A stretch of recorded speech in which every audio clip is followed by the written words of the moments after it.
welcome to the Self-Made Book channel. I'm Byron. And I'm Bianca. And today what are we doing? The Business News Digest. So giving you some topics that we found interesting that we're going to share with you guys and give you a snippet on our opinion, but not too much. Go ahead. Okay, so I'm going first. Cool. Yeah. So I want to go with something positive first. Good. Go on. We need a bit of positivity in our lives out here. Yeah. So there are a few different businesses or industries that are actually booming despite the lockdown. Tell us. And I think it's always nice to hear positive business news stories, okay? So this has come from some research I've done on the various news websites and outlets. Yeah. But just a few of them. So Laithwaite's wine. Do they deliver? Yes. Okay, cool. So now they are delivering. They've got 117% increase on their profits. Yep. Oh no, sorry, 117% increase on Prosecco sales. And interestingly, people are buying half bottle and quarter bottle of Prosecco. Why? Okay. Because they're at home drinking by themselves potentially. They're on lockdown. So they don't need a whole bottle, they get a half and a quarter size. Don't you guys just use a bottle stopper? Anyway, so people are having Zoom calls with their friends and having a glass of wine or Prosecco. Yep. And so wine sales are up. So 300% rise on customers year on year. Crazy. So that's one industry that's booming, so alcohol. Yeah. They're not a public company, are they? No, I don't think they are. Don't think so. No. See if you can, before they do their profit announcements. Netflix, number one is booming. It's obvious, I guess, but 16 million people have created their accounts in the last 3 months. Which obviously 60 million is a lot. And you're going to do the maths. Go on. £8 times 16 million. Go on, while you're doing that. I'm letting you do it. No, but I'm talking about moving on to the next topic. That's nearly double the number of new sign-ups it saw in the final months of 2019. So Netflix are definitely winning. They're one of the media companies that are going to be least impacted. Although they thrive on having new content. And obviously people are not filming anymore. So that new content they've got archives. I bet they plan in advance. Yeah. So I'm looking at this. Yes. And there's a lot of zeros here. A lot of zeros. But I'm looking at this for 128 million? Yeah. Yeah. Yeah. Pretty much. It's a bit nice. Boohoo, another one that's monthly residual income. Yeah. Good stuff. And people don't cancel, do they really? And £8 is their cheapest membership. Okay. Most people are probably on the upgraded one because they've got multiple TVs and family and stuff.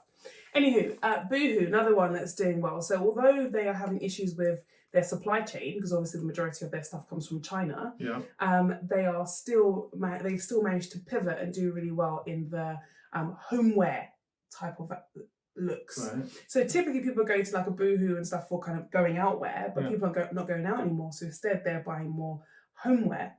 So hoodies, tracksuit bottoms, joggers, doing really well. And I just think the reason why I picked this story is because there's lots of you out there that make and manufacture clothing and need to start doing loungewear, okay? Because that is what people are buying. Makes sense. Final two, a sculpting fitness person called Tone and Sculpt. And she's not like any other, she's like a lot of them out there who are doing at-home gym stuff. But it's an app. So they've had 88% increase in downloads. Interesting. Yeah. So just a few of those types of things. The hobbyists. The other last one is knitting and crocheting, which may not have been as popular before. But people are at home. They want something to do, calm their nerves, lessen their anxiety. So another really interesting industry one that's doing well. Sounds like fun. Thank you. I thought so.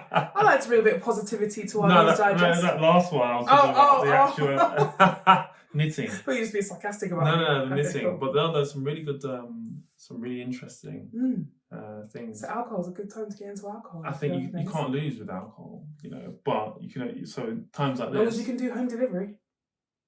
Yeah, that's true. So you can get to your distributors. Yeah. Interesting. Cool. Okay, so my first story is good old Rishi Sunak.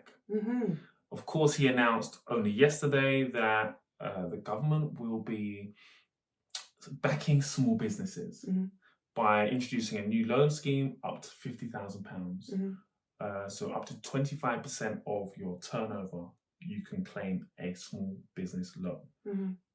They weren't really thinking about small business before, but now thankfully they are. It takes up a large part of the economy, and they're giving us up to £50,000, which is great. And 100% backed, right? And it's 100% backed by the government. Now, I have some mixed feelings about this. Mm-hmm.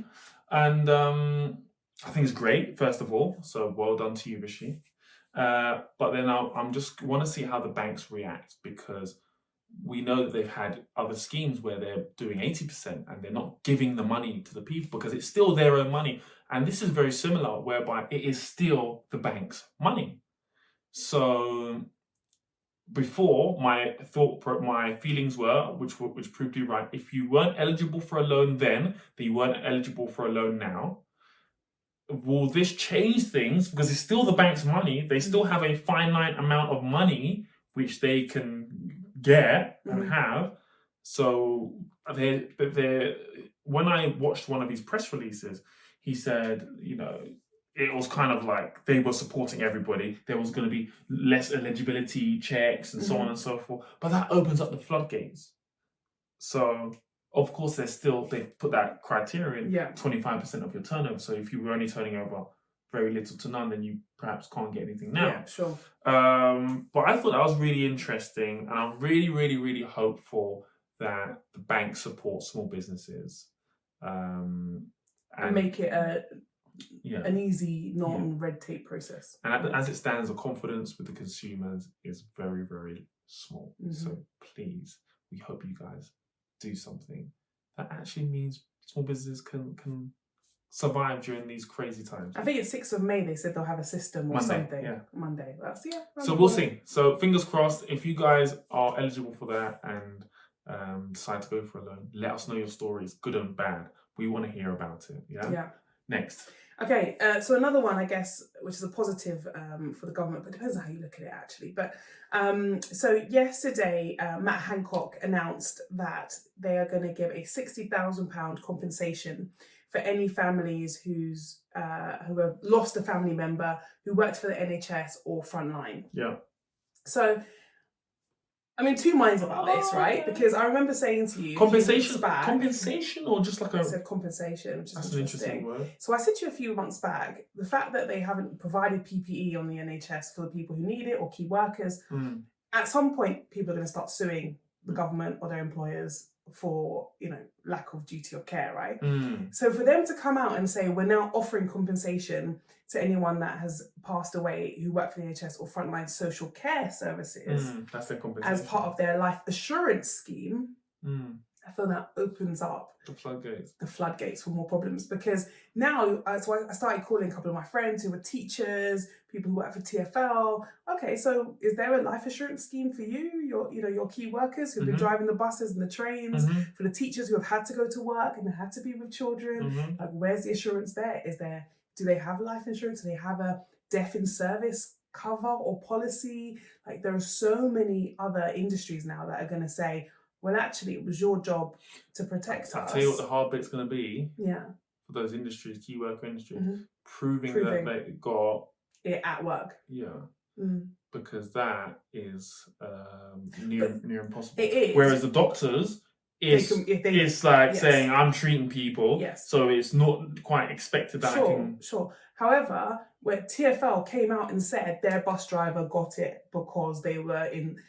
They said it, so they've caused their own, they've almost admitted it. And that admission could be potentially problematic. And the fact that teachers have to go to work, They still have to go to work, they're part of the some front of line. them, because they're front line. You can't just say NHS and social care, because actually they're key workers. But then, what do you say about the supermarket staff and so on? It just keeps going. So, yeah, I think they thought, it's 82 people and 16 care workers that died. They thought it was a small number portion, but they're opening themselves up. Equally, I heard on the news today, one of the men whose father works for the NHS and died from coronavirus said he doesn't want the 60k, he'd rather they put it in to get the PPE to save more lives. So it's just interesting. The PPE is a distribution issue, right? Yeah, but it's which is a whole other news topic, because there are so many companies that have come out and said they can provide it, and the government haven't responded. Yeah, and of course they have their issues with procurement. Lists. The procurement list is a list of 5 people. Yeah, who aren't supplying, who haven't supplied. And so now the UK people who have offered it to the government apparently now shipping it abroad, right, and selling it. because they've made it. Yeah. So. Yeah. Anyway, Excellent. that's that one. Next Yours? topic for me is another positive. Okay. They've all been semi-positive. Yeah, I'm yeah. thinking. Okay. They've all been. Yeah. This one is again, yeah. Kanye West is now officially a billionaire. Billionaire. So I know people think Kanye. Yeah. Well, people have mixed feelings on Kanye. I just think it's dope anyway that he's a billionaire, 42 years old, right? I didn't know he was that old, but probably. Yeah, 42 years old, I think. Yeah, I'm sure he's 42 years old. Billionaire officially. Whilst he has many hats from music and entertainment and so on, fashion, the money has come from the sale of his Yeezys. They grossed something like 1.3 billion or something crazy, right? Last year.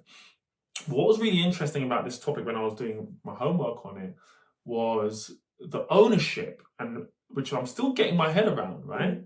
So he owns 100% of the brand, the Yeezy brand, and Adidas are the distributors from how it all pieces together.